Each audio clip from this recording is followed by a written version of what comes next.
దేవునికి లోబడనటువంటి వారికి కలిగినటువంటి శ్రమ, బాధ ఎన్నోసార్లు మనం విన్నాం. ఈ రోజుని ఎన్నిసార్లు దేవునికి ఎందుకు లోబడట్లేదు మనం?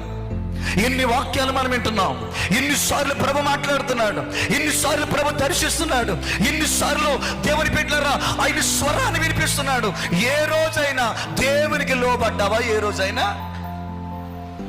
ఎప్పుడు నీ వీపినే చూపిస్తున్నావు, ఎప్పుడు నీ మూర్ఖత్వాన్ని కనపరుస్తున్నావు.